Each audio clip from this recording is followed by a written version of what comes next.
Déjame un momentito, ya está grabando. Muy bien. Bueno, yo voy a estar revisando aquí el chat por si hay dudas también. Bienvenidos y bienvenidas a otra conferencia de la Asociación Mexicana de Alternativas en Psicología. Bueno, ya hay varios de ustedes y varios de ustedes los que nos han venido acompañando a estas conferencias. Queremos darles la bienvenida a ustedes. Por aquí está también eh, el neuropsicólogo Daniel González, quien el día de hoy va a exponernos un poco acerca del tema relacionado con la esquizofrenia. Entonces él ya presentará un poco más adelante su tema. Me gustaría, por favor, pedirles, si tienen todavía, me parece que ya están los micrófonos apagados, pero en caso de que no haya apagados, por favor, les encargo esa parte para poder disfrutar mejor esta conferencia. Y le cedo la palabra al doctor Omar Chávez también para que pueda compartirnos un poco acerca de la semblanza del neuropsicólogo Daniel. Hola, buenas Adelante. noches a todos. Gracias, Tania. Yo les voy a compartir la semblanza de el ponente de esta noche, que es Daniel, que va a presentar el tema esquizofrenia, consideraciones desde la neuropsicología. Un error de dedo, lo siento. Que es la que no hablamos de la psicología europea, sino de la neuropsicología, ¿no? Ahí faltó la N. Vamos a empezar con, actualmente, eh, el neuropsicólogo Daniel trabaja en la Universidad del Valle de México como docente de metodología de la investigación a nivel licenciatura, en la UNAM como investigador básico en neuropsicofarmacología e investigación aplicada con pacientes psiquiátricos, en el Instituto de Posgrado en Terapia Cognitivo-Conductual como docente de neuropsicología a nivel maestría, en AMAPSI como docente en el Diplomado de Neuropsicología y Psicología Infantil, y en INCOSAME como docente de neuropsicología. Su formación académica tiene licenciatura en psicología por la UNAM 2010-2014 y maestría en neuropsicología clínica igual en la UNAM 2017-2019. Ha participado en diversos congresos como el Congreso Nacional de Neuropsicología, Congreso Nacional de la Sociedad Mexicana de Ciencias Fisiológicas, Reunión de la Sociedad Internacional de Neuropsicología, Congreso Iberoamericano de Neuropsicología, entre otros. Y tiene diversas publicaciones como el análisis de la expresión de CEFOS en diversas regiones cerebrales en ratas con tolerancia farmacológica y asociativa a los efectos ansiolíticos de la benzodiazepina. Y tiene, esa es la investigación que tiene y que está publicada en un libro. Y dentro de sus logros más importantes, obtuvo el primer lugar de la Red Mexicana de Investigación en Comportamiento Animal, el finalista del premio Coatlicue a lo mejor de la psicología 2015 y es socio de investigador de la Society for Neuroscience.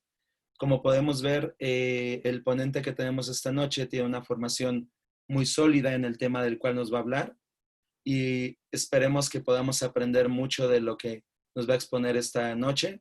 Bienvenido, Daniel, y muchas gracias, Tania. Te paso de nuevo la palabra. Muchas gracias, Omar. Bueno, pues vamos a comenzar en este momento con esta conferencia, Daniel. Entonces, si gustas comenzar por favor, y al final, si tienen alguna duda, aquí pueden ir anotándolas en el chat para que yo las pueda ir considerando y al final levantar la mano en caso de que quieran tener una participación, por favor. Adelante. Bueno, pues gracias Tania, gracias Omar, y gracias a todos los que están aquí presentes.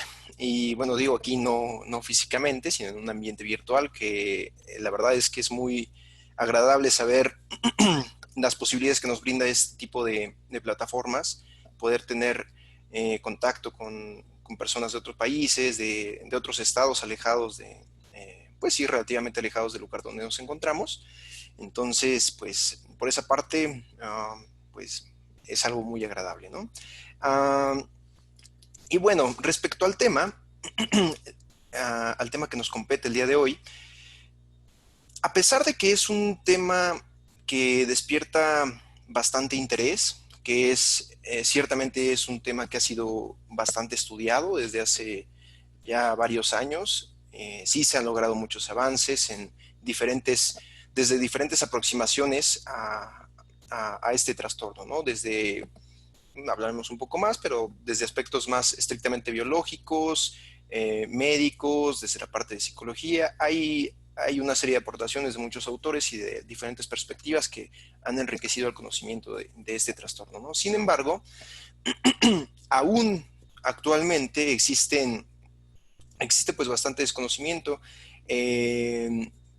algunas deficiencias en el modo de tratarlo, en el abordaje tanto clínico y también desde la parte social, ¿no? La perspectiva, el interés o la conceptualización que tenemos, hablando quizás también desde una parte, desde una perspectiva de personas que no son profesionales en el área de la salud mental, pues también, ¿no? Hay un desconocimiento, y no necesariamente por por los temas técnicos, ¿no? Que pues no es responsabilidad de toda la población, sino hablando en términos de cómo conceptualizamos la salud mental, ¿no? Quizás un poco más general, desde aspectos, permitiéndome alejarme un poquito del tema, desde aspectos de trastornos del neurodesarrollo, diversos trastornos mentales, con alteraciones del estado de ánimo, con cambios de la personalidad. Entonces, la verdad es que en general tenemos dificultades. Y hablando en nuestro contexto, que siempre es muy importante poner o abordar los temas desde donde nosotros estamos parados, pues las dificultades son más, ¿no? Y no solamente en la salud mental, sino en general en la salud, ¿no? Veas la situación por la que estamos pasando y las dificultades que existen en el sistema de salud. ¿Y por qué menciono esto? Bueno, pues porque precisamente eso sí es característico en parte de nuestra sociedad. Hay otros lugares, pensemos otros contextos en donde sí se permite hacer abordajes un poco más con una dirección social, ¿no? Más integrativos, tanto en el aspecto educativo como laboral, y hablando en términos muy generales, desde la parte social. Entonces, digamos, esa es la perspectiva general, ¿no? ¿Y por qué la relevancia de este tema? Bueno, pues nada más ocupa el segundo lugar, ¿no? De incidencia en enfermedades mentales, segundo o tercer lugar, después de la depresión. Entonces, no es una cosa, digamos, no es algo, no es un problema pequeño, es algo importante. También tengamos en cuenta un dato más acerca de la incidencia, más o menos del 1 a 2%, internacionalmente se piensa en el 1%, ¿no? Pero dependiendo del contexto, dependiendo digamos, de los mecanismos de salud para la prevención, para el tratamiento de estas enfermedades, pues puede variar, ¿no? Y dependiendo de diversas condiciones. Entonces, pues puede llegar incluso hasta 2 o 3% en algunos lugares del mundo. Entonces, pensemos que una de cada 100 personas, que es el estimado internacional, una de cada 100 personas puede presentar este tipo de trastorno, ¿no? O sea que imaginemos, si estamos 100 personas en la sala, aquí en esta conferencia, al menos una persona es muy probable que tenga este tipo de condición, ¿no? Si estamos 200 personas en la sala, es probable que 2 personas al menos tengan este tipo de trastorno. Entonces, pues no es tan extraño, ¿no? Aparece con una frecuencia considerable, y aparte de ello, las repercusiones de tener este tipo de enfermedades, pues o este trastorno específicamente, pues son bastante graves, ¿no? Se considera uno de los trastornos que causan mayor disfuncionalidad pues en los pacientes o en las personas que tienen este tipo de trastorno, ¿no? ¿Disfunción en qué sentido?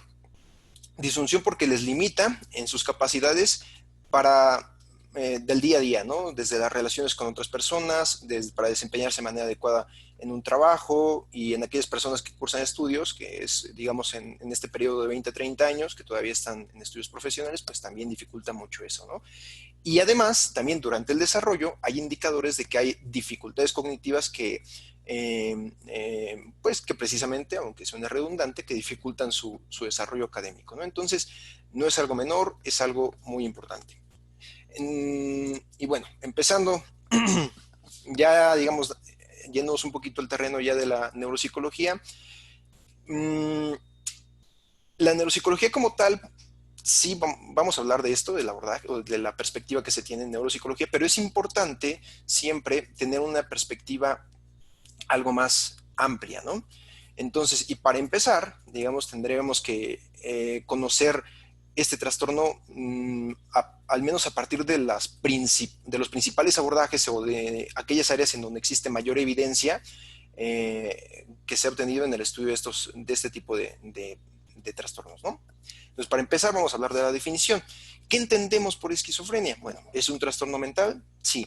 Y tiene diferentes características.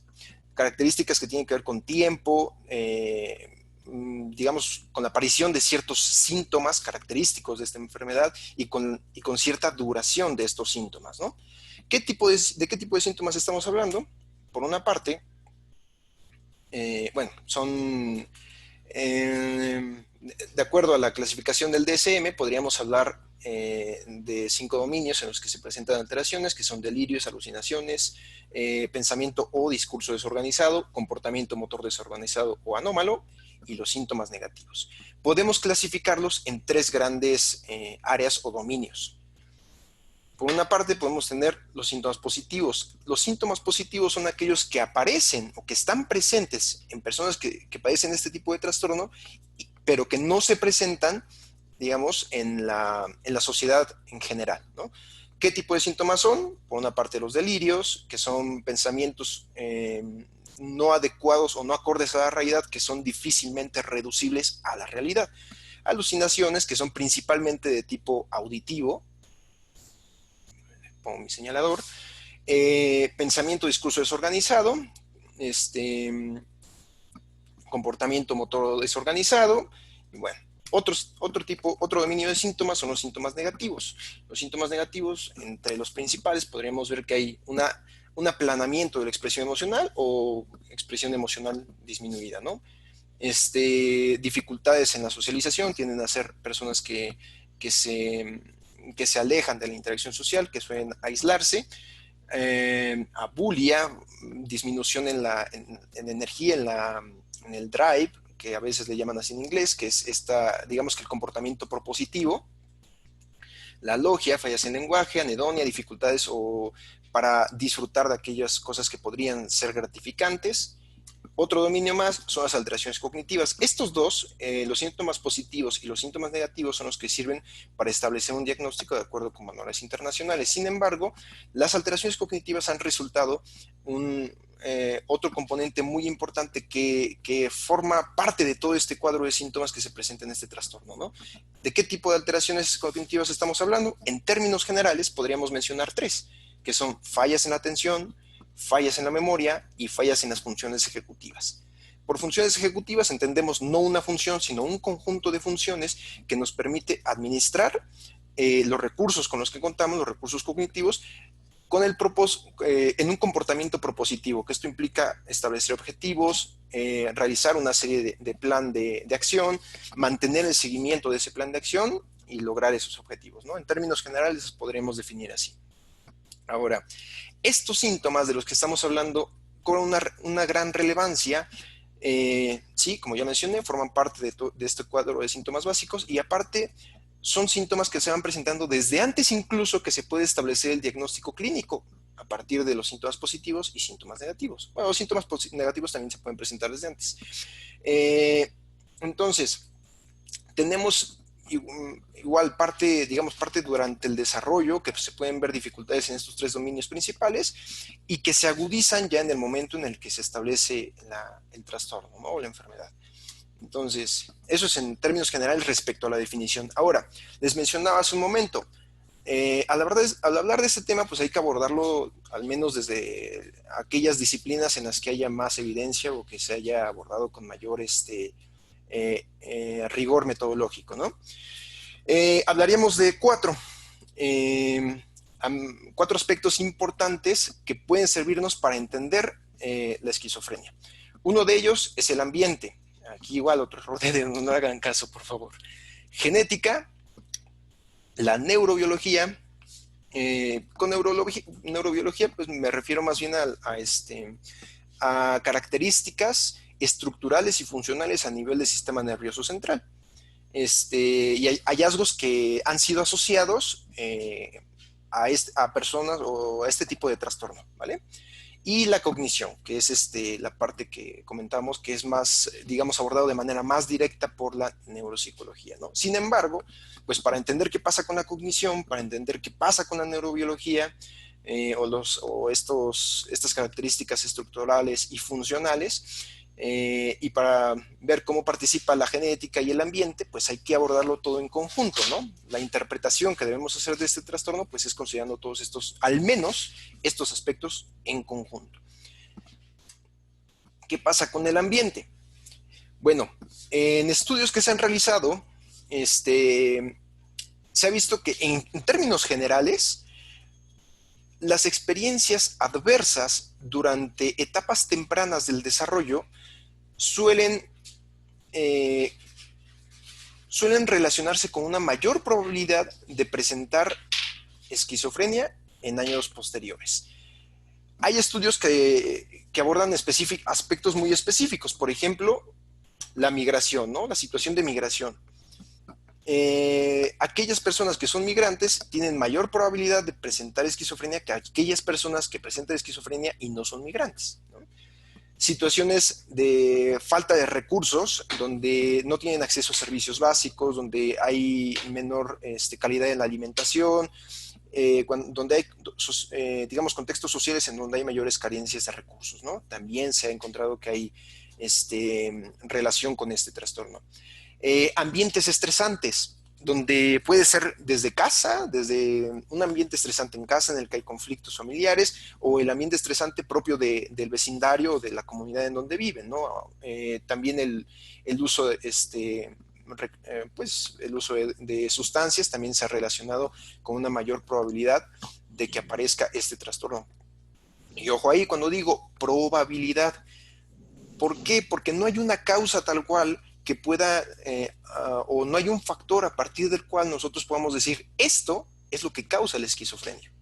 No. Entonces, hay diferentes factores que contribuyen en cierta medida a explicar este trastorno. Parte de ellos, pues esto que comentamos, el ambiente. ¿Y por qué es importante señalar esto? Porque incluso cuando hablamos de aspectos genéticos, digamos, la idea general que tenemos, pues es los genes son ciertas moléculas químicas ahí que están dentro del núcleo celular. Ahí hay una serie de, un código, una cadena de nucleótidos o de diferentes elementos que forman un código. ¿Qué es ese código? Bueno, ese código me da información para, en términos estrictos, para productos funcionales. ¿Qué son esos productos funcionales? Un ejemplo de ellos pues, son proteínas. ¿Qué proteínas? Por ejemplo, neuroreceptores, ¿no? O algunas enzimas o algunos componentes que participan en la migración celular, en la creación de diferentes, lo que mencionaba, proteínas. Vaya, en general tenemos eso, ¿no? Y lo que pensamos es, pues, los genes de algún modo tienen toda la información de qué color de piel voy a tener, cómo va a ser mi cabello, cómo son mis ojos, todo eso. Y sí, es cierto. Pero al menos hablando en este tipo de trastornos, no puede ser explicado de este modo. Es decir, el modelo más conocido acerca de la herencia, pues sí, de la herencia, es el modelo mendeliano, ¿no? Pero hay otro modelo que sirve mejor para explicar este tipo de trastornos. Se llama modelo multifactorial. En el modelo multifactorial, en términos generales, tiene algunas características que lo diferencian del modelo mendeliano, ¿no? ¿Cuáles son? Por una parte, que no solo hay un gen, no solo participa un gen, participan diversos genes y en diferentes grados van a aportar para que se expresen ciertas condiciones. ¿Vale? Otro aspecto importante de esto es que hay agregación familiar. Las personas que pertenecen a un grupo familiar, que son familiares cercanos, pues tienden a tener una mayor probabilidad de presentar esas características que se heredan y pues precisamente que son rasgos heredables, ¿no? Otro aspecto importante es que se utiliza este modelo para explicar fenómenos o características que tienen una distribución normal, y por eso esta grafiquita, ¿no? Una distribución normal. ¿A qué nos referimos con distribución normal? Pues esto, que hay una mayor cantidad de personas que presentan ciertos rasgos y hay una menor cantidad de personas que tienden a presentar otros rasgos. Por ejemplo, pensemos en la estatura. Si nosotros, si estuviésemos presentes, si podemos, o bueno, si les pregunto a ustedes cuánto mide cada quien, me dicen su estatura correspondiente y hacemos un gráfico, seguramente se va a ver algo así.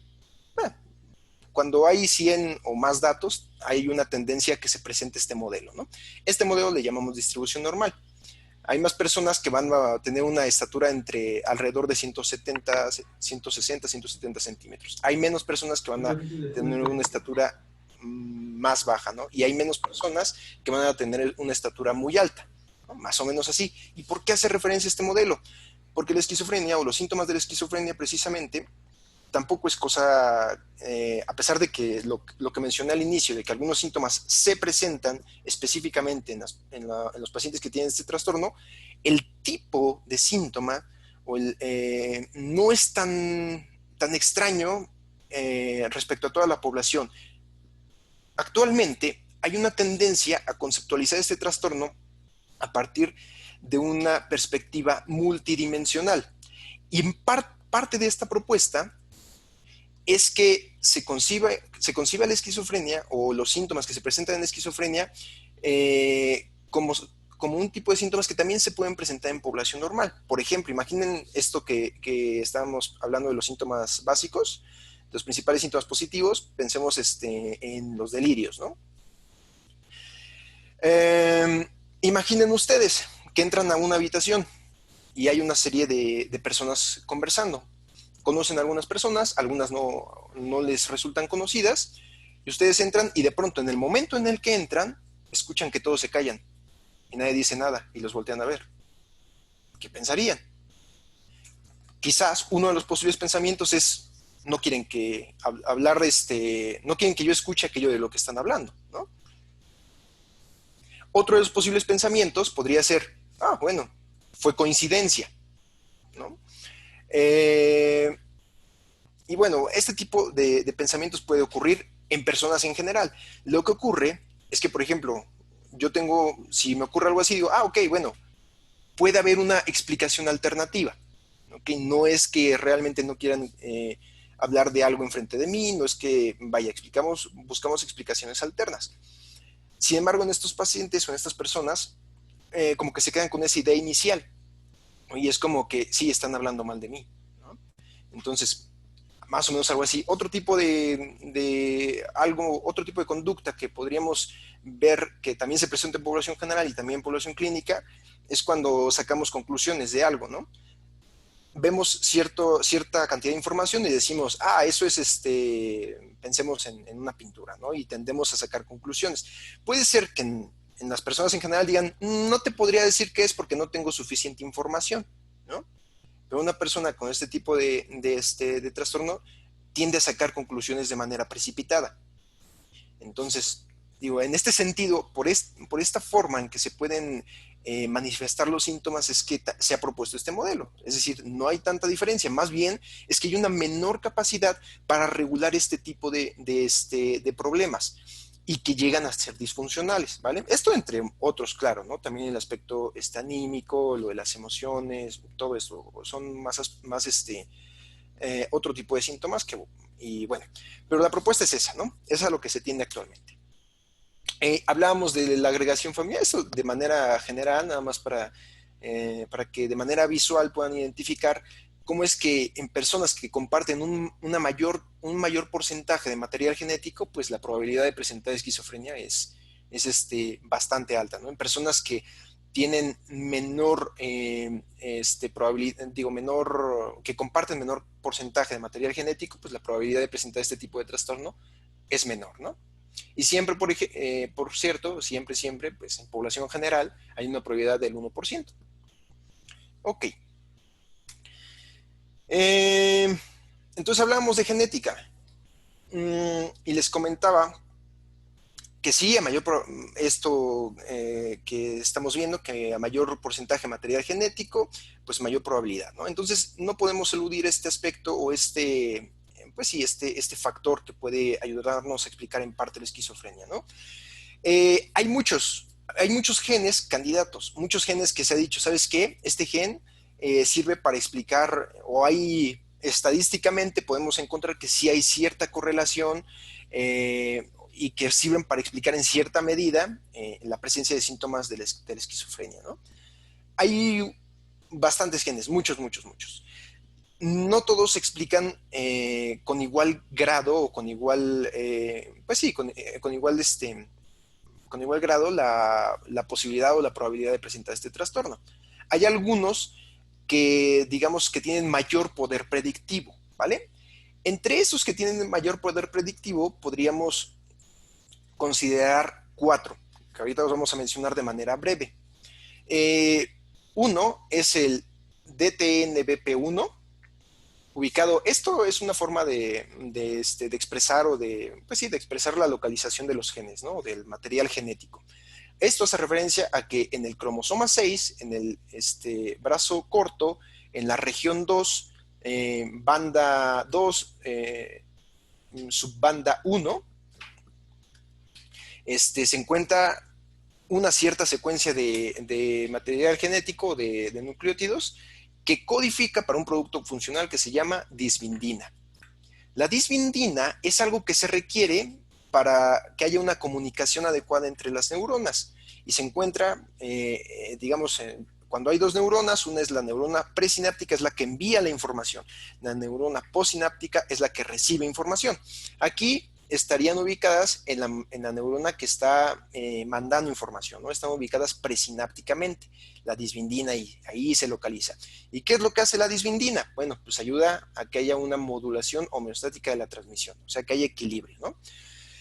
Lo que pasa es que se ha visto que cuando hay niveles reducidos o hay menores niveles de disbindina 1 en ciertas regiones, por ejemplo, en el hipocampo, pues suele haber, digamos, el tipo de síntomas que se presentan en esquizofrenia se asocia con una disminución de la disbindina 1 en el hipocampo, ¿no? Que podrían ser fallas de memoria.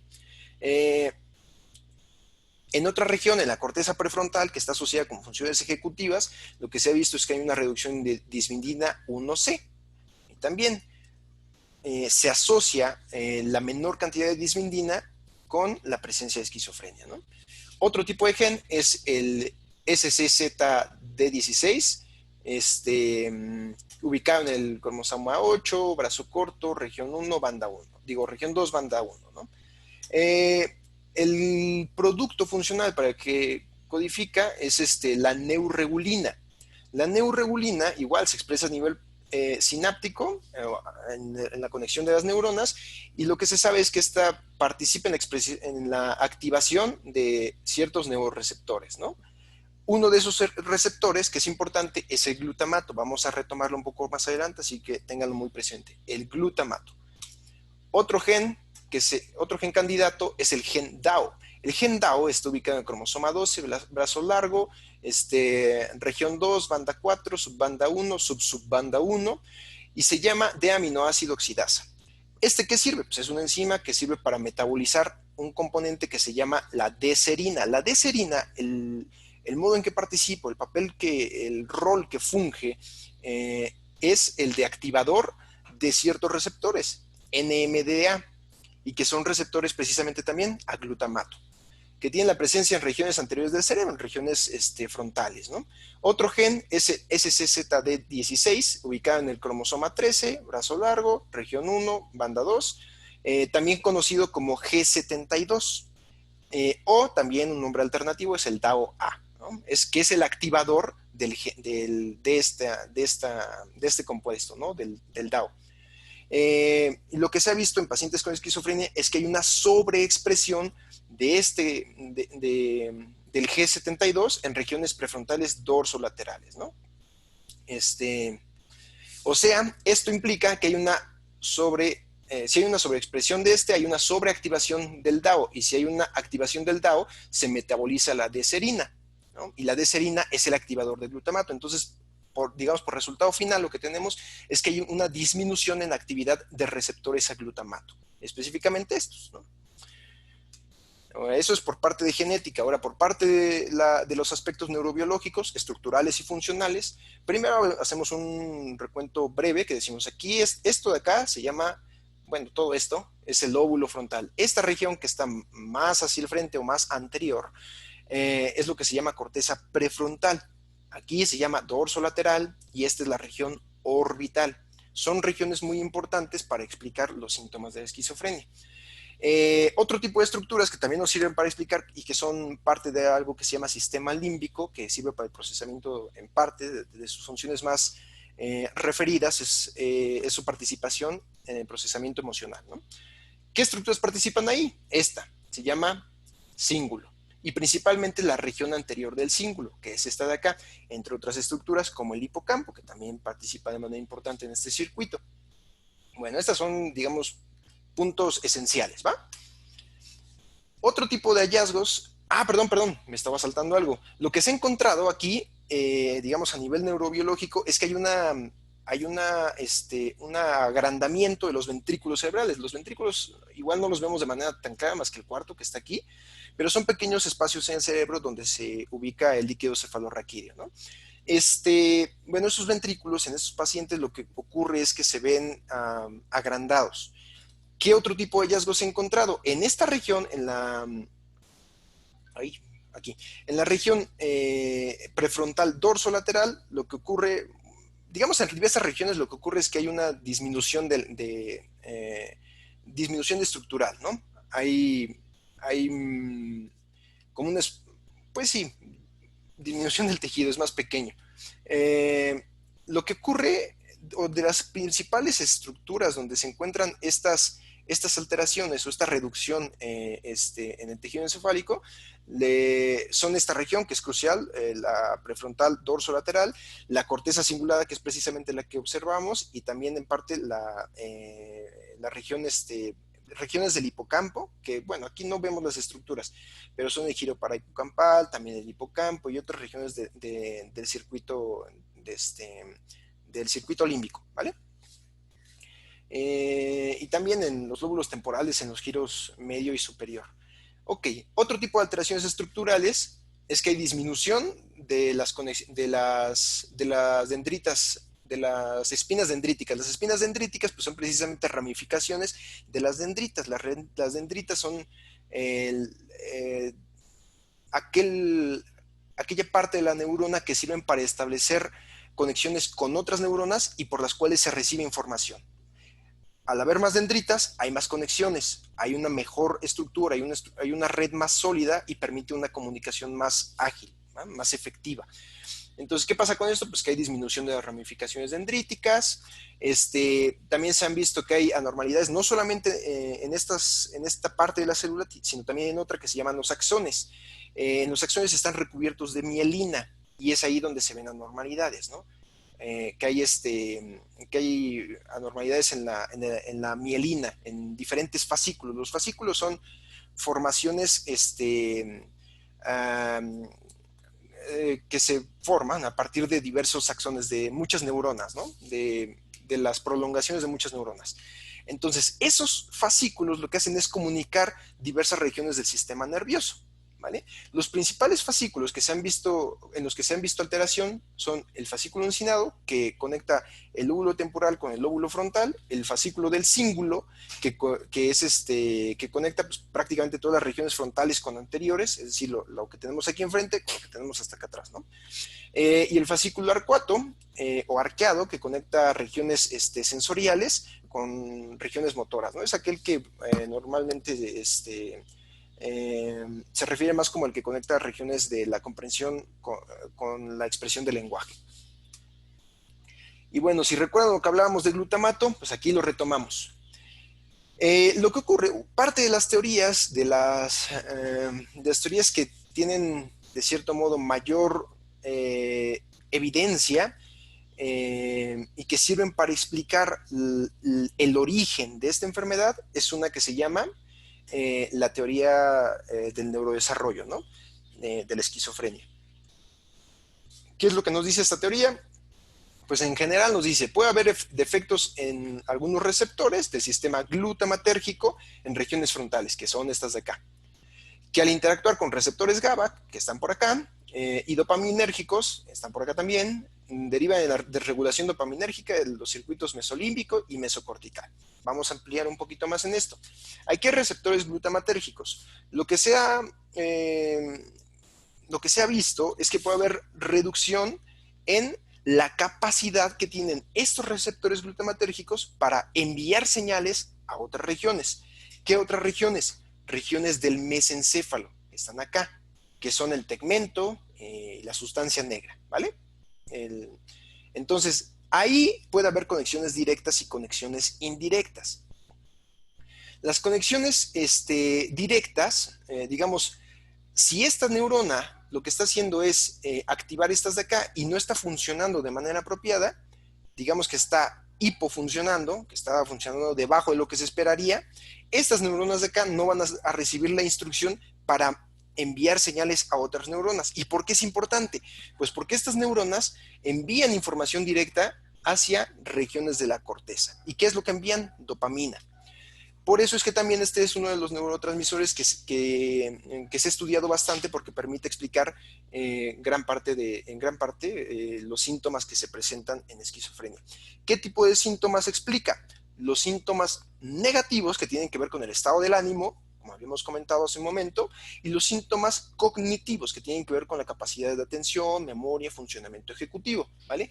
Hay otra vía que es una vía indirecta, o bueno, digamos que está mediada por otra neurona. Entonces, están las neuronas glutamatérgicas, mandan la señal, pero como no mandan como la suficiente información, no se activan de manera adecuada unas neuronas que son GABAérgicas. Las GABAérgicas lo que hacen es inhibir, es como las GABAérgicas lo que dicen es, ¿sabes qué? Bájale, no tengas tanta actividad, ¿no? Entonces, como no se están activando esas neuronas GABAérgicas en esta región del mesencéfalo, no le pueden dar la señal a otras neuronas para que se calmen. ¿Cuáles son estas neuronas? Las neuronas dopaminérgicas que mandan señales aquí, al núcleo accumbens, que es parte importante de todo este circuito límbico.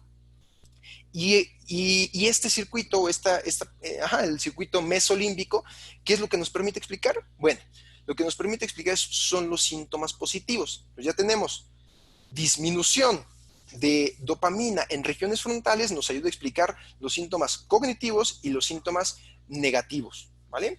Los síntomas, el aumento de actividad dopaminérgica en el circuito límbico nos ayuda a explicar los síntomas positivos. Recordemos, síntomas positivos, delirios, alucinaciones, desorganización del comportamiento.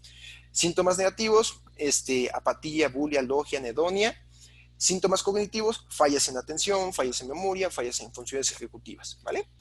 Entonces, bueno, esta es una de las principales teorías que ayuda a explicar la causa del trastorno, ¿vale?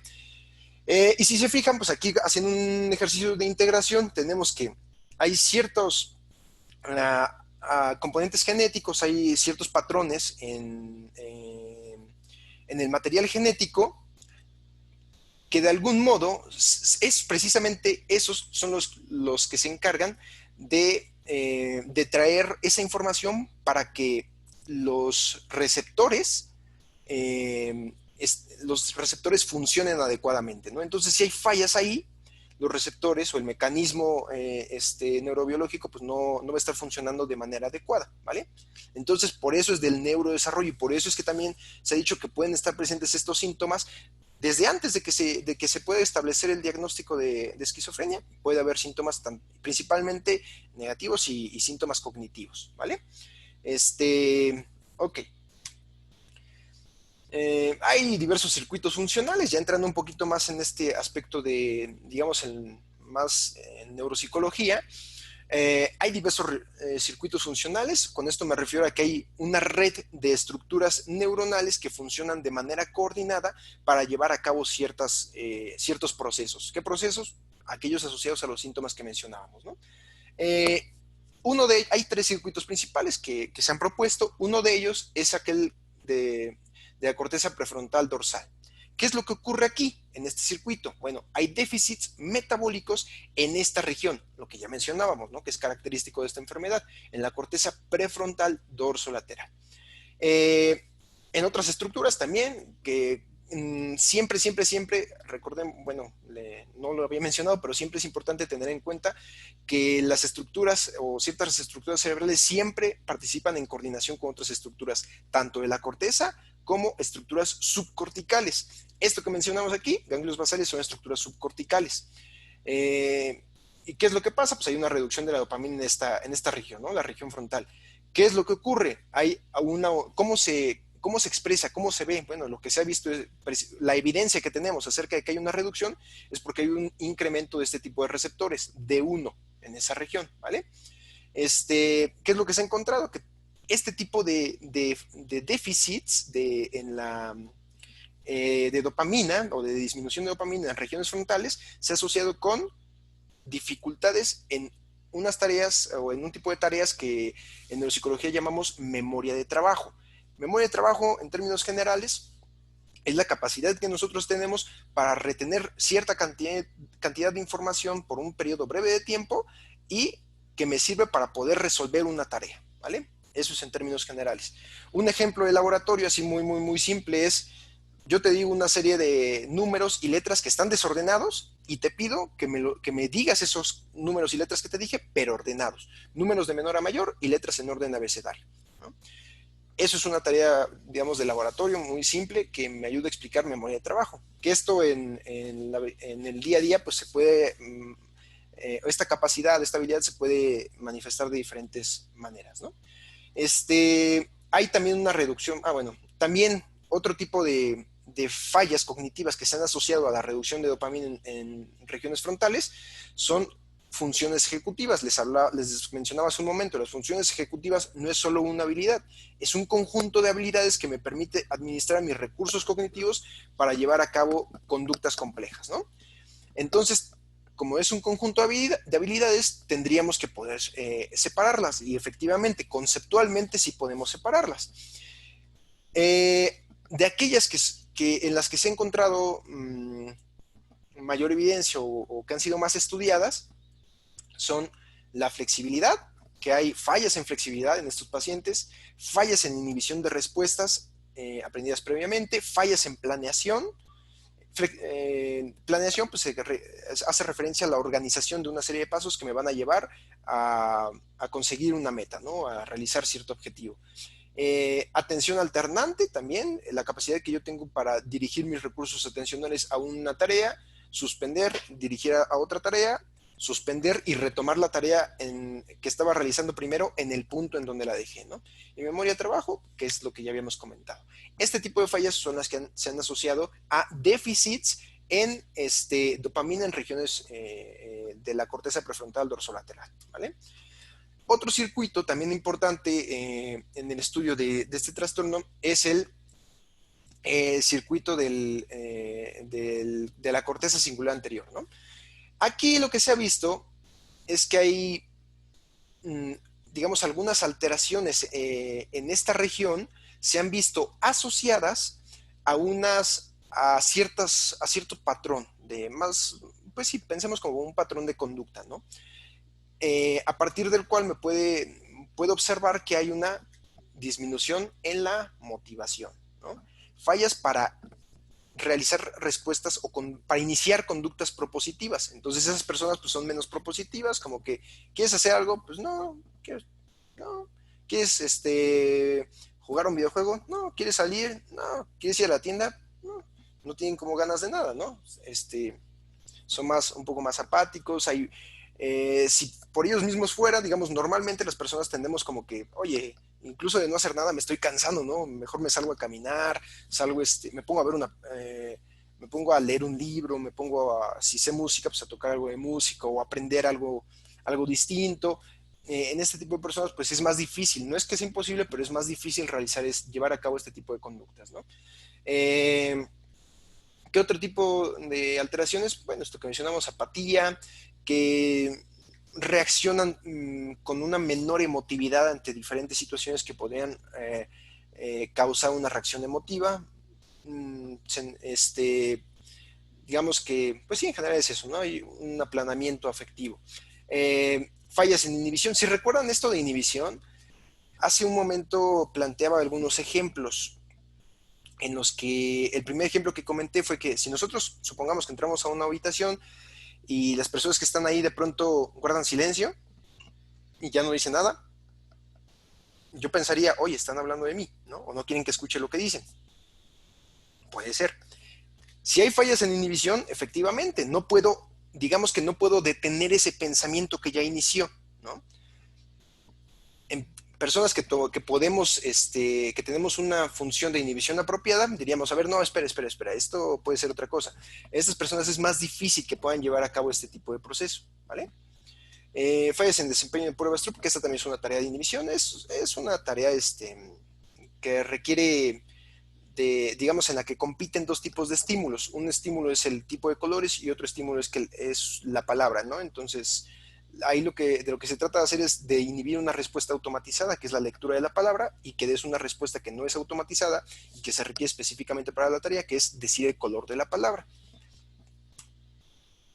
Bueno, otro circuito también que se ha caracterizado aquí es el de la corteza orbitofrontal.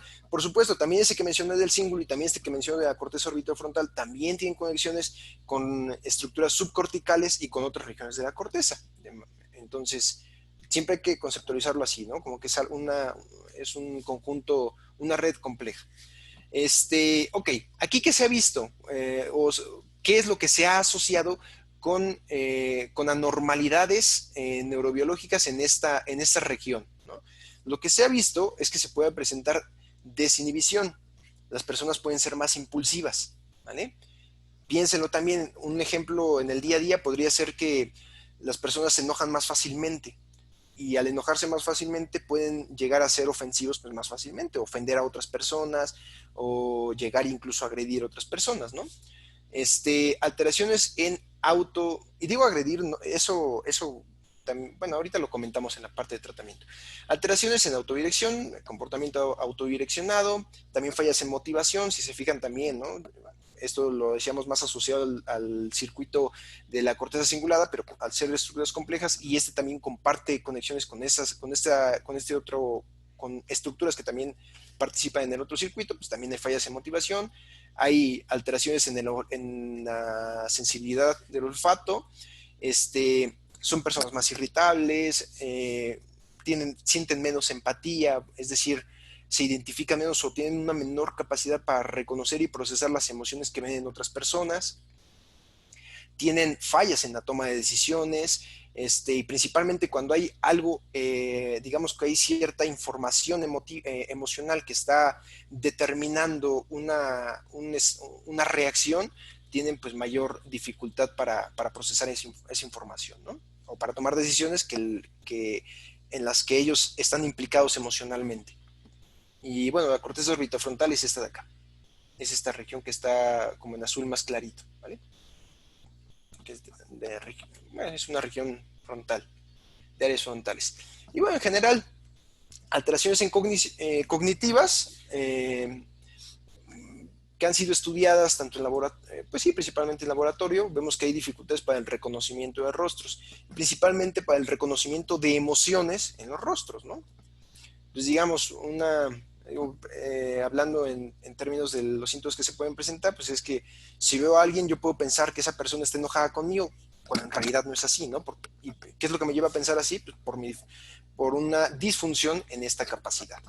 Que se explica precisamente por disfunción en alguno de los circuitos que estábamos mencionando, ¿no? Principalmente aquellos de la corteza del cíngulo que tienen conexiones, digamos, que median la relación entre regiones frontales y del circuito límbico.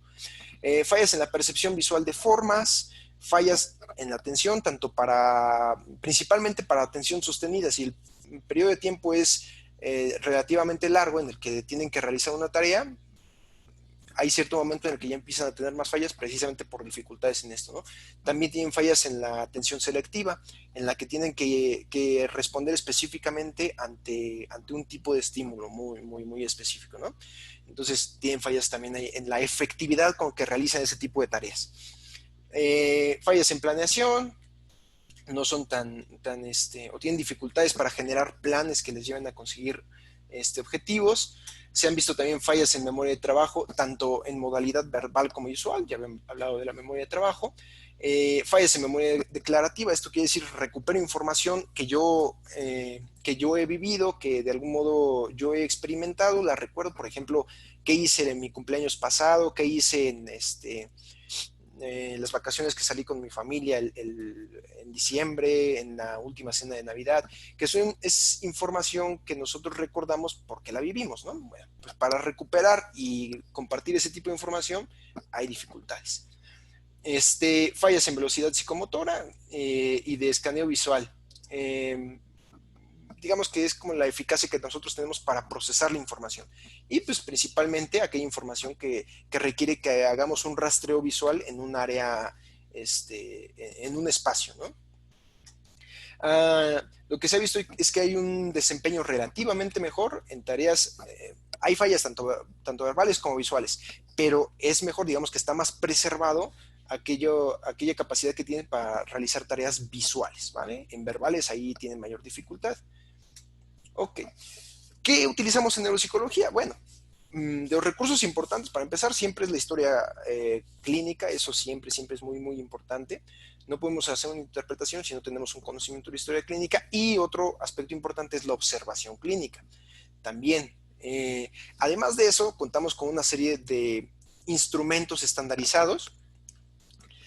Hay diversos instrumentos. Parte de los más conocidos son estos de acá, que es el Stroop, que sirve para medir inhibición cognitiva, capacidad de inhibición cognitiva, el Wisconsin, el test de clasificación de cartas de tarjetas de Wisconsin, que es una tarea que sirve o conceptualmente se propone que evalúa la capacidad de flexibilidad. Flexibilidad pues es la capacidad que tenemos para detectar cuando cuando un tipo de respuesta no está siendo efectivo, hacer las modificaciones necesarias para conseguir un resultado deseable, ¿no? Otra es la Torre de Londres. Esta es una tarea que permite evaluar la capacidad que tiene la persona para planeación. De acá es una escala que se utiliza en psiquiatría, que es para evaluar el grado de síntomas positivos y negativos que se presentan. Y de acá, que dejé al último, fue de reciente creación, después del 2000 ya empezó a utilizarse. Y es un instrumento que permite evaluar los principales dominios cognitivos que se ven alterados en esquizofrenia. Se llama MCCB, tiene un nombre súper largo, Matrix Consensus Cognitive Battery. Bueno, pero permite evaluar atención, permite evaluar velocidad de procesamiento, memoria de trabajo, aprendizaje, cognición social, mediante 10 tareas, me parece que son. Y bueno, ¿por qué menciono esto? Bueno, pues es de los principales instrumentos o recursos que tenemos precisamente para obtener evidencia objetiva acerca del tipo de alteraciones cognitivas que pueden presentarse en este tipo de pacientes, ¿no? Ok. Ahora, ya hablamos más o menos de todos de los diversos síntomas que se pueden presentar. Hablamos un poquito más poniendo atención a estos aspectos cognitivos y la relación que tiene con alteraciones neurobiológicas. Hay que mencionar de manera breve también cuál es la evolución, qué es lo que se observa. Bueno, durante, digamos, el periodo antes de la enfermedad, durante la infancia, durante el desarrollo, se ve que hay ciertas características que ya mencionaba al inicio. Puede haber fallas cognitivas, puede haber algunos indicadores ahí principalmente asociados a síntomas negativos, que tiene que ver en parte con la dificultad para la gratificación, una menor motivación, cosas como esas, que no son tan acentuados, son muy discretos. Las fallas cognitivas también sí puede haber, pero son fallas discretas, ¿vale? Después hay un periodo que se llama un periodo prodrómico. Bueno, sí, el periodo prodrómico es cuando, digamos, que se empiezan a acentuar aquellas características que finalmente son síntomas característicos de la enfermedad. El prodrómico es cuando ya se empiezan a presentar esos síntomas y estamos a un paso de que ya debute digamos, de que aparezca el primer episodio psicótico, ¿no?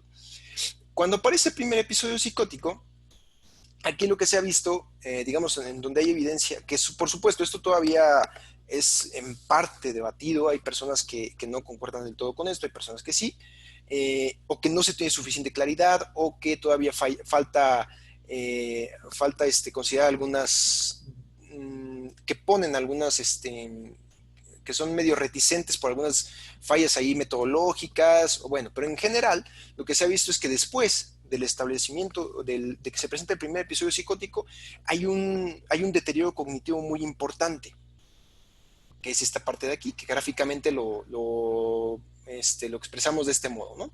Hay un deterioro cognitivo muy importante. Sí hay cierta recuperación.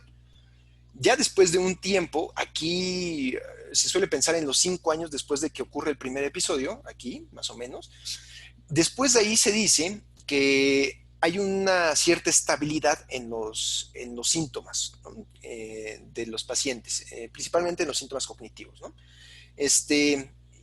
Bueno, ya aquí cuando ya se vuelve crónico es más o menos que se piensa que puede ocurrir después de los 5 años y ya hay cierta estabilidad a lo largo del tiempo. Esto les comentaba, principalmente esta parte es algo debatida en términos de las características cognitivas, ¿no? Hay quien todavía propone que sí puede, o quien encuentra que, ¿sabes qué? Sí hay diferencias entre personas que tienen mayor tiempo de evolución. Hay otros que dicen, pues no son diferenciables del deterioro normal digamos, por la edad. Entonces, todavía hay algún cierto debate respecto a esto específicamente, ¿no? Ya en la parte crónica. Pero todo esto, lo que dijimos acerca del deterioro después del primer episodio, de cómo se presentan los síntomas en el periodo prodrómico o premórbido, todo eso, pues, es más consistente, ¿no? Ok. Últimas consideraciones acerca no, todavía funcionamiento. Ok.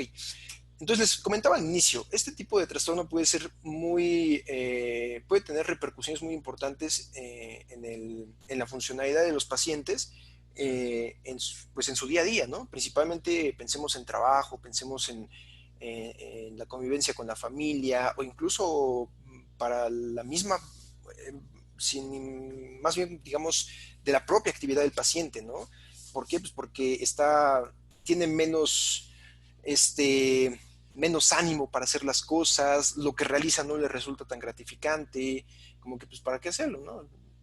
No es tan propositivo en las cosas que quiere hacer, como, digamos, eso dificultaría encontrar actividades que le gusten, actividades que le motiven a pues a convivir con otras personas, a explorar, a conocer, a tener experiencias. Entonces, es una parte, ¿no? El trabajo, pues imaginen, ¿no? Si este tipo de dificultades o fallas en la percepción acerca de las intenciones de otras personas o del reconocimiento, que lo habíamos hablado hace un momento como el reconocimiento de rostros y de emociones, hacen difícil la convivencia, ¿no? Las personas pueden fallar en el trabajo, en ciertas tareas. ¿Por qué? Pues porque tienen esta dificultad para autogestionarse, en términos generales hablábamos del funcionamiento ejecutivo, que hay fallas en las funciones ejecutivas. Eso implica que pues, hay mayor dificultad para hacerse responsables de algo, si les son encomendadas responsabilidades, pues van a tener más dificultades para llevarlas a cabo, para generar los planes que les permitan llevar a cabo ese tipo de tareas. Entonces, pues esto afecta de manera importante en ellos, ¿no? ¿Y en qué deriva? En que son personas que tienen mayor dificultad para mantener un empleo o para encontrar un empleo, para que los acepten un empleo. Son personas que no pueden mantener amistades a largo plazo o incluso formar amistades. Son personas que se les dificulta más establecer una relación sentimental. Son personas, vaya, que digamos, hablando un poquito más en el sentido de vida, pues que les puede costar más trabajo, ¿no? El encontrar la razón para hacer las cosas o esa motivación que les lleva a hacer algo, a ser productivos, hablando en términos sociales también para contribuir a la sociedad. Entonces es un impacto muy importante, no solo para esas personas, sino también para sus familias, también para, hablar en términos más amplios, también para la sociedad. Y haciendo un poco referencia también a lo que había mencionado al inicio, pues es precisamente ahí donde necesitamos más trabajo, ¿no? en la parte para la intervención que hacemos, ok, ya sabemos que estas personas tienen esto, ya sabemos cuál es la neuropatología, ya sabemos que hay disregulación en ciertos neurotransmisores, ok, desarrollamos ciertos medicamentos, les ayudamos, se controlan los síntomas positivos, mediante el uso de antidepresivos también podemos controlar en parte los síntomas negativos, en parte aquellos que tienen que ver más, que están más asociados con la parte de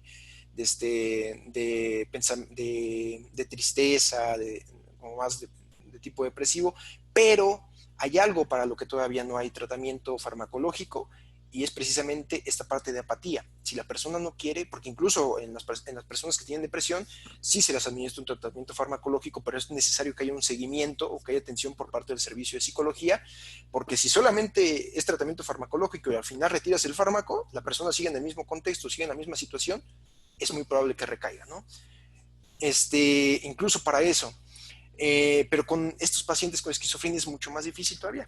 Entonces, no hay tratamiento para la parte de apatía, sí para tratar síntomas depresivos, sí para tratar síntomas psicóticos, pero no para eso, ¿no?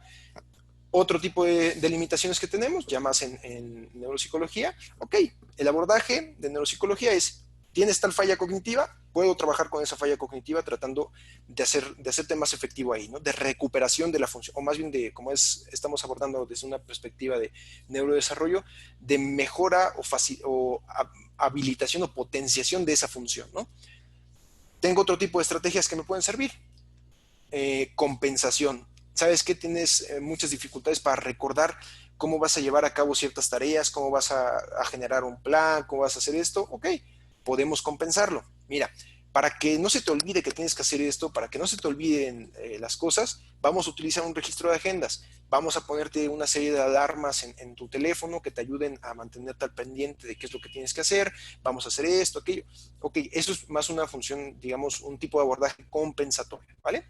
Y hay otro, cuando de plano vemos que no sirve, estoy hablando en términos generales, no tanto esquizofrenia, ¿vale? Ya cuando vemos que esto, digamos que requiere otro tipo de abordaje, decimos, ok, entonces empezamos a hacer modificaciones en el contexto. Ya llegamos hasta donde pudimos digamos, en habilitar o en potenciar tu función cognitiva, ya establecimos ciertas estrategias que te permitan compensar eso. Ahora vamos a tratar de hacer modificaciones en el ambiente para que se te facilite en la medida de lo posible ser autónomo, ¿no? Eso es el abordaje en general en neuropsicología. Pero en estos pacientes, como vemos, como es un trastorno pues bastante complejo, como someramente hemos logrado ver en estos minutos, el abordaje requiere no solamente la atención del neuropsicólogo, también requiere atención, digamos, un abordaje social. Lo que mencionaba al inicio acerca de que como sociedad nos falta, pues, desarrollar mecanismos que nos permitan atender no solo a pacientes con esquizofrenia, sino en general a personas que tienen ciertas necesidades. Eso es muy cierto y muy vigente, ¿no? Por ejemplo, pensemos en otro contexto. En España tienen mayor, digamos, hay un programa que piensa en las personas adultas, en la facilidad para que puedan transportarse de manera autónoma. Tienen también, no en todas las regiones de España, digo, por lo que he sabido, o bueno, no he sabido de todo, ¿no? Sino de algunos casos puntuales. También de inclusión laboral, en las que hay ciertos programas para que incluyan a personas con necesidades especiales, ¿no? Por ejemplo, personas con síndrome de Down, personas con discapacidad intelectual, que puedan trabajar en cines, que puedan trabajar en cafeterías, que haya cierto,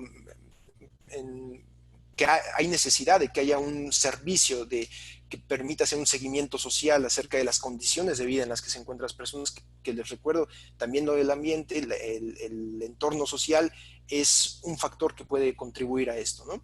Entonces, también esa parte, pues es importante. Entonces, así como el abordaje para la comprensión de este trastorno abarca diferentes perspectivas y se propone que sea multidimensional, también la parte del tratamiento es deseable que se haga a partir de diferentes aproximaciones y de manera integral, en la que participen instituciones sociales, especialistas en salud mental, como tanto el psiquiatra, neuropsicólogo, psicólogo,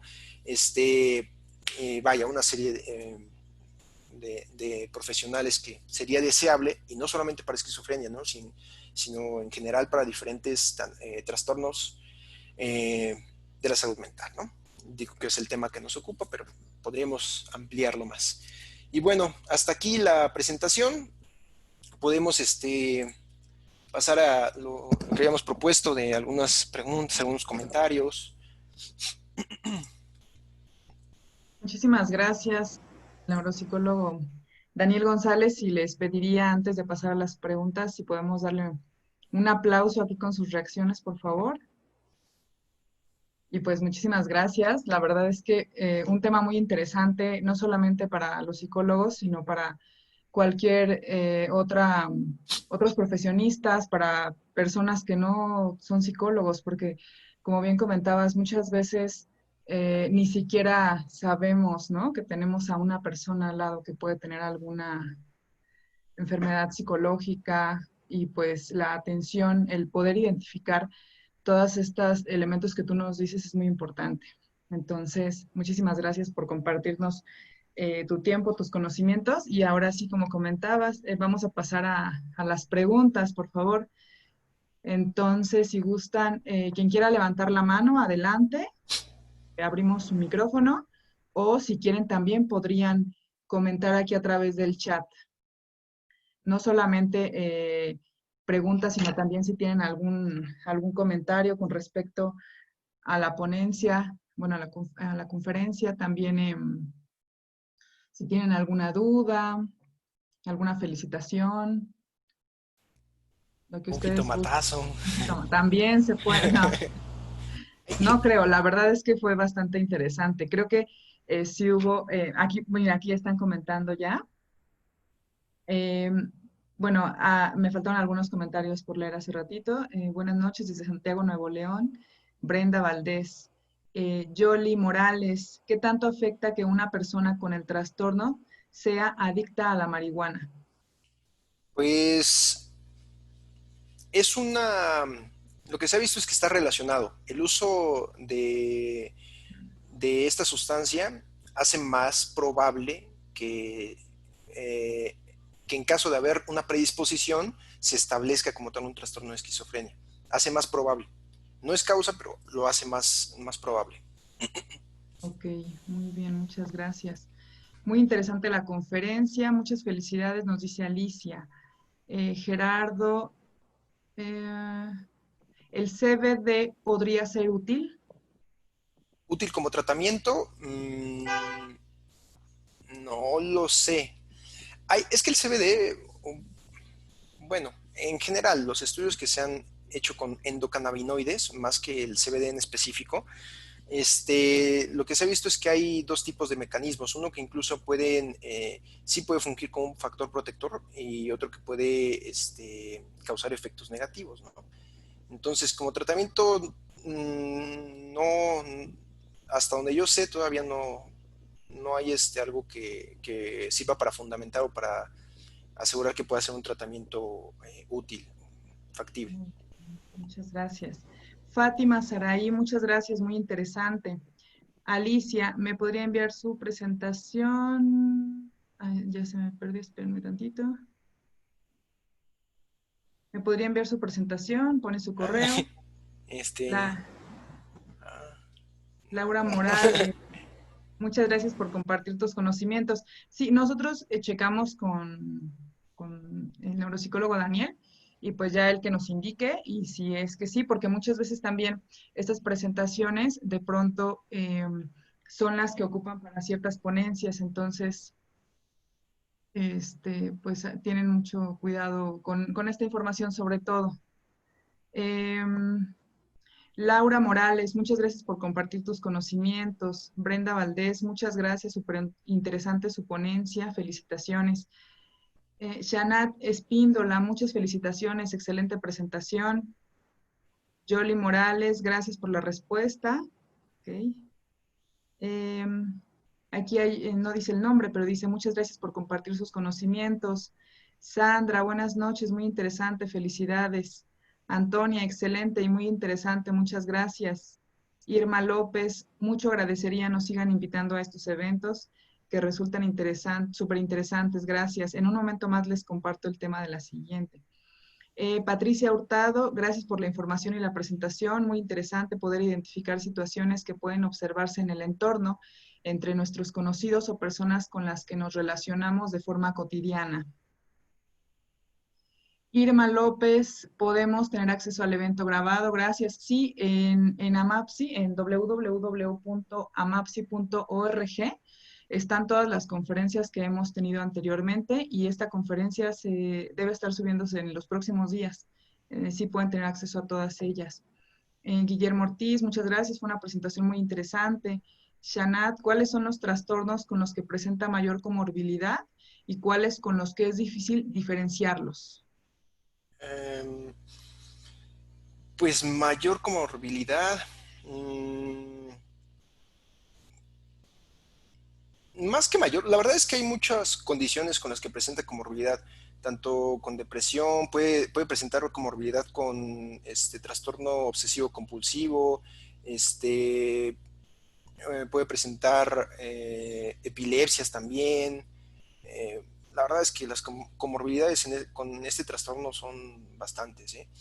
Y las más difíciles quizás de diferenciar son aquellas en las que, a mí me tocó evaluar un caso que tenía trastorno obsesivo, bueno, que la sospecha para diferenciarlo entre trastorno obsesivo compulsivo y esquizofrenia. Y es que a veces los síntomas pueden ser muy, muy parecidos.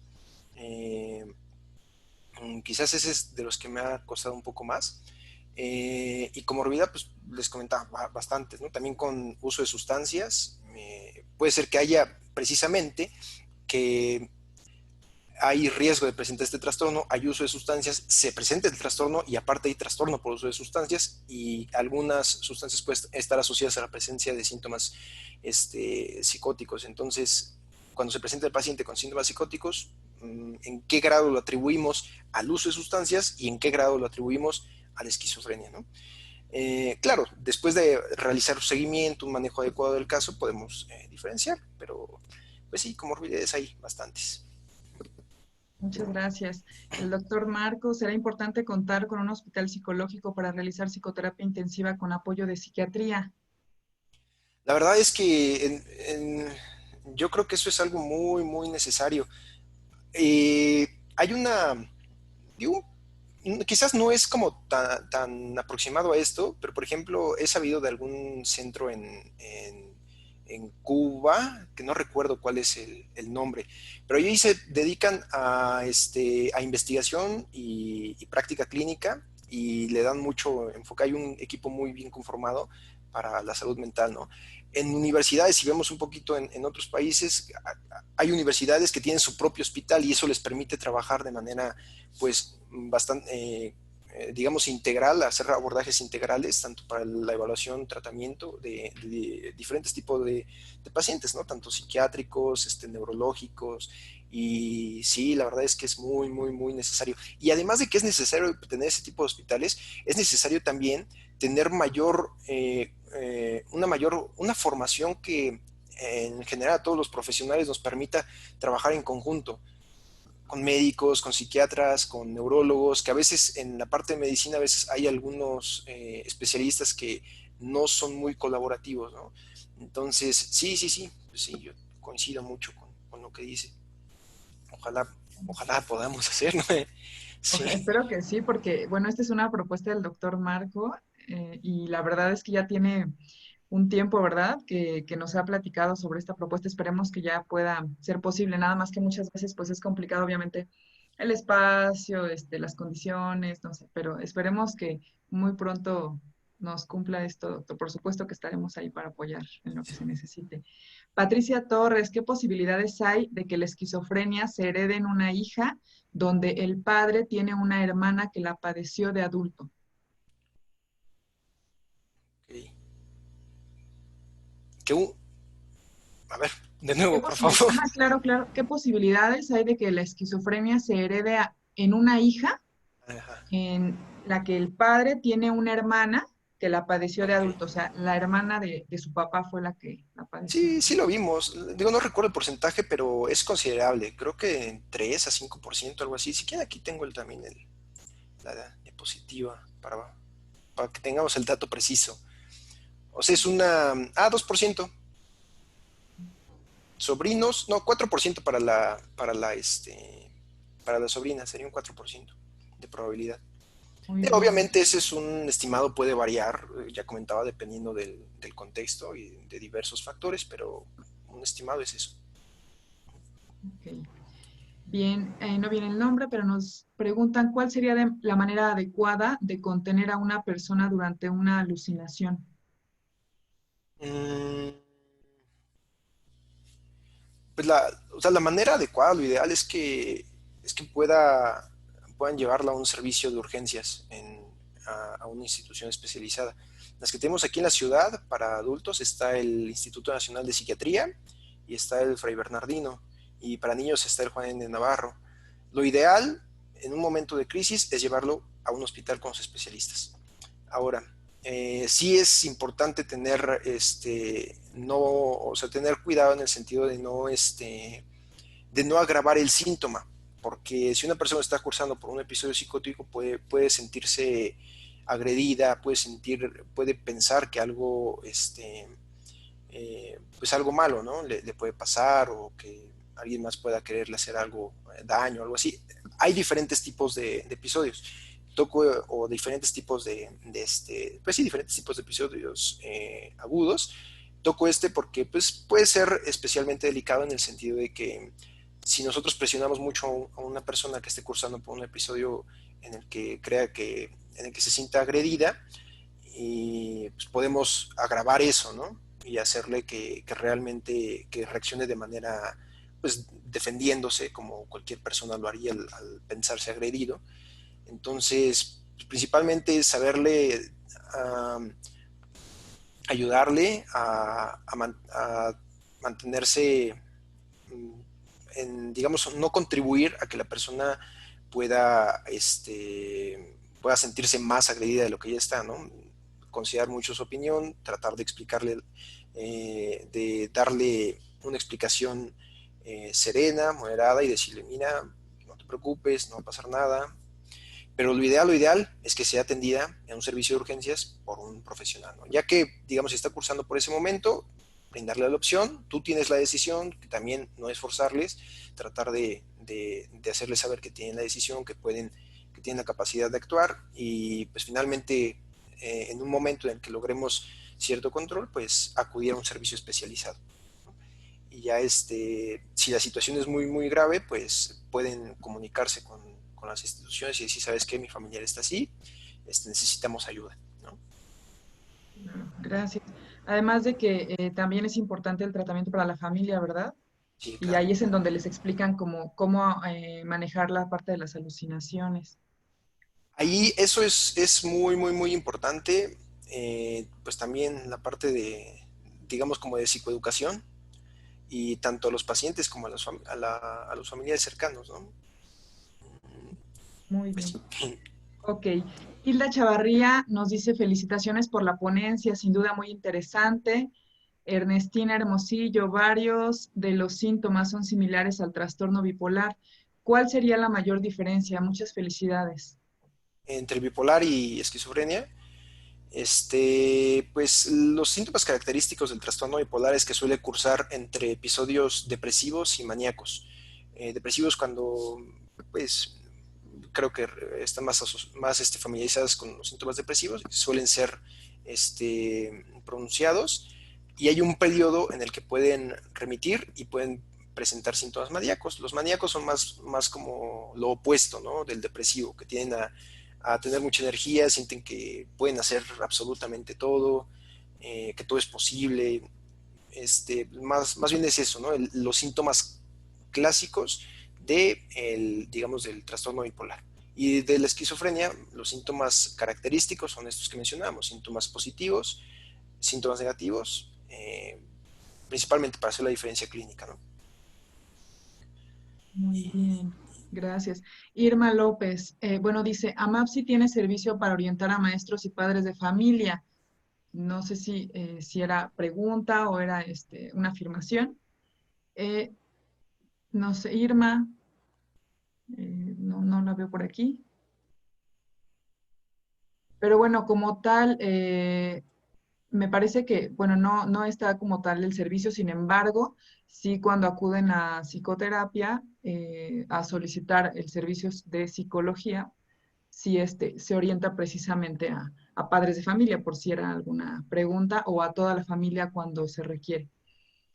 De Vicky Ramírez, ¿AMAPSI tiene algún diplomado en neuropsicología? Sí, no sé si Daniel nos podrías comentar un poco de este diplomado. Sí, contamos con el diplomado en neuropsicología. Es un diplomado que abarca desde trastornos del neurodesarrollo, trastornos neurológicos, digamos trastornos adquiridos, más asociados a cuestiones neurológicas, y también tenemos en parte ciertos módulos que abordan los trastornos psiquiátricos. Eh, y ahí pues hablamos de aspectos como esquizofrenia, bipolaridad, consumo de sustancias, y bueno, una serie de otros trastornos. Sí, sí Y contamos con eso. muchas gracias. Además, está el diplomado en neuropsicología y el diplomado en neuropsicología en educación. Ah, sí. Y los inicios son en octubre, ¿verdad? Nada más en la semana por ahí del 6 de octubre aproximadamente. Pueden checarlos ya ahorita me parece que ya están las fechas. Si no, con mucho gusto, si nos escriben, les podríamos enviar la información. Y en caso de que ustedes les interese algún módulo, también pueden entrar a tomar solamente ese módulo y se les da una constancia como un curso. Muy bien. Dice, aquí está la información sobre los diplomados que nos decía el doctor Marco. Sí, hay dos diplomados en neuropsicología, uno relacionado con la alteración de la salud psicológica y el otro dedicado a aplicaciones en el ámbito educativo. ¿Tienen alguna fecha de inicio del diplomado aplicado en educación? Ya está la fecha, nada más que ahorita no la tengo yo, pero bueno, la checo y al final se las doy. Ya está la fecha, de hecho. Sandra dice, cuando se sienten agredidos y presentan alucinaciones y agreden físicamente a otras personas a tal grado de lesionarlas, ¿se puede decir que por su trastorno no tuvo conciencia de lo que hizo y al regresar a la realidad no recuerdan?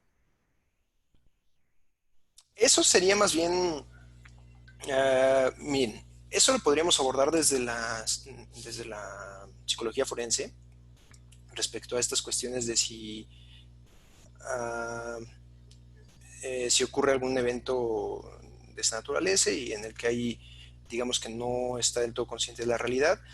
Eh, pero digamos en la práctica, quien decide eso finalmente son las personas encargadas cuando se lleva a cabo un proceso penal, ¿no? En determinado caso, quien acepta como válido o no una valoración forense por parte de psicología, o el grado de validez que le confiere, pues es el juez, finalmente, ¿no? Lo puede solicitar también alguno de los abogados que participen, pero finalmente quien determina en qué grado acepta como válida una evaluación forense, pues es el juez. Si no, Muy bien. Aquí nos están las fechas ya. El diplomado en neuropsicología aplicada en ambientes educativos inició hace 3 semanas. ¿Te puedes integrar aún? Y el siguiente se realizará dentro de un año. Ok, viene. Sí, sería mucho mejor. Ahorita sería en junio del 2021. Y viene otra pregunta aquí, Laura. ¿Cómo saber cuándo son solo signos esquizofrénicos o ya es esquizofrenia? hay que hacer una valoración. La valoración, nos comentaba, incluye pues una historia clínica bastante bien detallada. Incluye también realizar una observación clínica en el momento de la evaluación y hacer un seguimiento en el tiempo para ver cómo reacciona ante el tratamiento farmacológico, cómo van evolucionando los síntomas, hacer una evaluación neuropsicológica que nos permita tener de manera objetiva información acerca del estado cognitivo del paciente. Es más o menos el abordaje que podríamos realizar para diferenciarlo. Ahora, las causas o aquello que podría, digamos, en las condiciones en las que se podrían presentar síntomas similares, pues son diversas, ¿no? Tenemos desde episodios psicóticos breves, esquizofreniforme, tenemos, sí, hay que ver si consume o no sustancias. Hay una serie de condiciones que pueden causar que haya síntomas similares, ¿no? Entonces, por eso es importante la evaluación clínica, una revisión a fondo de la historia clínica y hacer un seguimiento. Y así es como podríamos diferenciarlo. Muy bien. Vivi nos dice, muchas felicidades, muy interesante la conferencia, gracias por compartir. Irma, era pregunta, ya nos dijo, mil disculpas por la falta de signo, no te preocupes, Irma. Este, em, Marisol, gracias, Daniel. En periodo de estabilidad del trastorno, ¿la apariencia física lo refleja también? Por ejemplo, en el rostro. Pues ahí tendríamos que pensarlo en términos un poco más generales, ¿no? Y pues sí, sí lo refleja, pero no es específicamente del trastorno, ¿no? Sino que en toda situación, nuestro estado físico, nuestro estado emocional, todo es consistente de algún modo, ¿no? Una persona que está pasando por un episodio psicótico, pues sí, aspecto físico, para empezar, son personas que tienden a pueden asearse menos, por ejemplo, si los síntomas negativos están muy marcados, si son muy suspicaces, tienden a prestar más atención, a fijarse más en detalles que quizás no son relevantes, eh, y precisamente y dependiendo de la gravedad de otro tipo de síntomas, pues pueden mostrarse pues más quizás, o sea, sí, vaya, ¿no? Digo, específicamente creo que no tendría como tanto sentido ir especificando todo, pero porque eso tiene que ver más con el estado anímico. Si nos sentimos tristes, somos personas que tendemos a mantener una postura más encorvada, y eso pues también si se presenta en una persona con esquizofrenia, pues igual va a suceder lo mismo que con cualquiera de nosotros si nos encontramos en algún estado emocional. Muy bien. Patricia, ¿cómo se puede manejar a un paciente con esquizofrenia, con tendencia suicida o que tiene un episodio en que se quiere suicidar? Este, pues lo primero, lo que mencionaba primero es el abordaje por psiquiatría, primero para controlar los síntomas positivos, y en dado caso que haya depresión, que también hay ciertos factores genéticos que comparten un y otro trastorno, como tanto la esquizofrenia, depresión y otros trastornos psicóticos como bipolaridad y otros más, ¿no? Entonces, lo primero es controlar los síntomas. ¿Y cómo se controlan? Con fármaco. Eso sí, primero. Perfecto. Bueno, pues Claro, no debe sé. ir acompañado con un seguimiento por parte de psicología, deseablemente neuropsicología, pero sí, la primera línea de acción ante un paciente que tiene un episodio agudo, pues sí es el fármaco. Muy bien. Bárbara nos pregunta, ¿cuál modelo teórico sería el más adecuado para abordar la esquizofrenia? Como el modelo teórico como tal, yo diría que el multidimensional podría ser, ¿sí? Y el multidimensional, como mencionaba, pues requiere de considerar diferentes factores que contribuyen a comprender este trastorno. En ese sentido, eso también, tanto la parte de evaluación, comprender la naturaleza del trastorno y también desde la aproximación para el tratamiento, es un modelo multidimensional, que tendríamos que hacer un abordaje, o un manejo tanto de la parte directamente de las capacidades cognitivas del paciente, del entorno social, manejo con la familia, todo eso. Muchas gracias. Y Bueno, el, pues me parece... Ah, no, adelante, perdón. Y el considerar también un aspecto muy importante del modelo multidimensional, pues es que es una especie de continuo, que los síntomas de esquizofrenia son una especie de continuo que van desde población normal hasta población clínica. Y en ese entendido, pues digamos que facilitar o fortalecer esas habilidades que se requieren para que haya un funcionamiento normal. ¿A qué me refiero?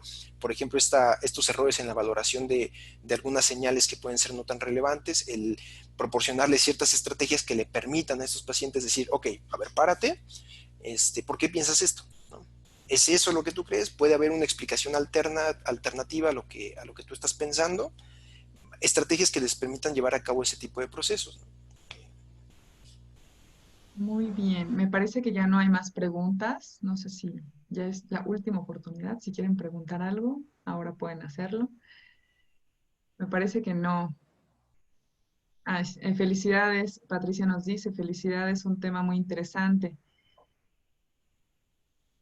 Bueno, pues me parece que serían todas las preguntas. Dulce nos dice, ¿tiene un factor hereditario? Sí, sí, sí, sí. Es muy importante. Veíamos que en personas que comparten el 50% de material genético, digamos gemelos, hasta el 50% de probabilidad de presentar el trastorno. Así que sí. Ok. Marco Eduardo Murueta, felicitaciones, Daniel. Dulce, perdón, llegué tarde. ¿Qué pasó, Dulce? Sí, eso lo comentó un poquito al Gracias. inicio. Y de todos modos puedes checar la grabación, pues lo que te hayas perdido lo puedes revisar después en la página de Mapsi. Ok, muy bien. Felicitaciones, Daniel. Bueno, pues me parece que ahora sí son todas las preguntas. Muchísimas gracias. Felicitaciones, Daniel. Gracias a todos. Patricia, en tu experiencia, la edad más joven de un paciente esquizofrénico, ¿cuál es? Hay niños de 6 años que pueden presentarlo. No, no hay como una edad específica, digamos, hablando de edad temprana. Este, pues sí, hay niños muy pequeños que pueden presentar el trastorno. Y cuando se presentan niños pequeños, ahí hay un mayor, digamos, un pronóstico menos favorable. ¿Por qué? Porque se presenta justo en una etapa de neurodesarrollo, ¿no? En la que ciertas funciones apenas están en desarrollo. Se dificulta el desarrollo de esas funciones y por consiguiente tienen fallas cognitivas más acentuadas, tienen todos los síntomas, pero más acentuados, ¿no? Digo, síntomas cognitivos. Sí, es más, menos favorable el diagnóstico y la edad de inicio pues puede ser muy, muy temprana. Carmen Miranda, felicidades, Daniel. Muchas gracias por... Hola, Carmen. Jos nos dice, muchas gracias por abrir este espacio, este tipo de espacios. Felicidades a todos.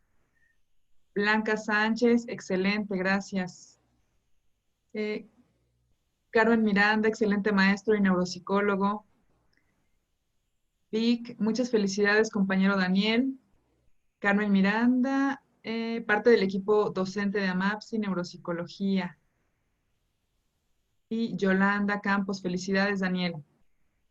Gracias a Ahora, todos por haber estado presentes. Gracias. hay otra pregunta, Shanat.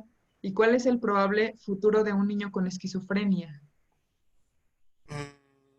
Pues en el panorama, en la situación en la que nos encontramos, pues no es nada favorable porque no tenemos, digamos que los mecanismos tanto institucionales como pues sí, no permiten un manejo oportuno tan adecuado en general de los niños. Sí hay niños que son atendidos desde etapas tempranas, pero en general, si se presenta de etapas tempranas, el diagnóstico, pues el pronóstico es muy difícil, ¿no?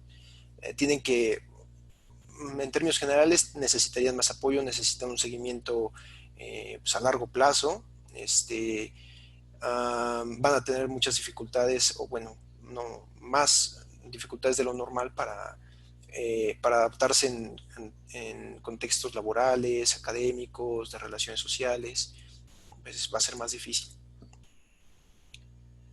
Muy bien. Ahora sí, ya no veo más preguntas.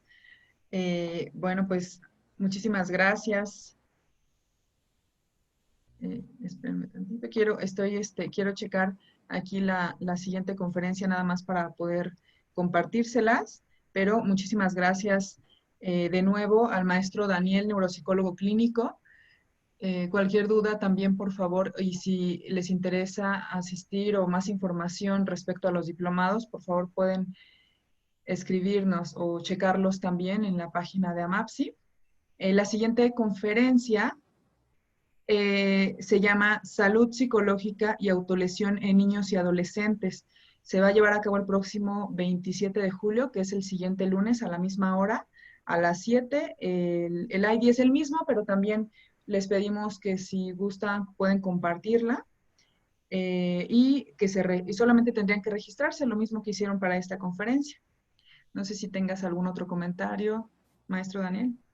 Pues no, digo nuevamente gracias por haber estado presentes en la conferencia, les deseo que tengan una buena noche y pues que les haya resultado este, provechosa esta presentación y pues, nada más. Dulce Sarabia tiene una pregunta. Aquí hay otra pregunta, sí. Aparte de la herencia, ¿hay algún factor que lo desencadene? Si yo traigo carga genética y me pasa algo, ¿puedo desarrollar? Como algún... Cuando hay una predisposición, pensemos en la carga genética, los factores que pueden hacer probable o que pueden representar una mayor probabilidad de que se presente el trastorno son el consumo de sustancias, eventos estresantes durante la niñez o eventos traumáticos. Principalmente esos. Muy bien. Y Marcela, muchas gracias por compartir esta conferencia. Pues les agradecemos a todos el haber estado el día de hoy acompañándonos en esta conferencia. Los esperamos, por supuesto, la siguiente semana. Y nuevamente un aplauso para Daniel, para el maestro Daniel. Muchas gracias. Gracias. Si alguien quiere también darle alguna felicitación, puede abrir su micrófono en orden, por favor. Y aquí estaremos, iremos saliendo poco a poco. Muchas Carla, felicitaciones. voy a dejar de grabar. Gracias, doctor. Muchas felicidades, Daniel. Estuvo muy interesante y se ve que has desarrollado toda una investigación y un trabajo sistemático. Y pues de ahí, qué bueno que queda grabado para que se pueda aprovechar por mucha gente. Y bueno, está muy interesante lo de la esquizofrenia, la psicosis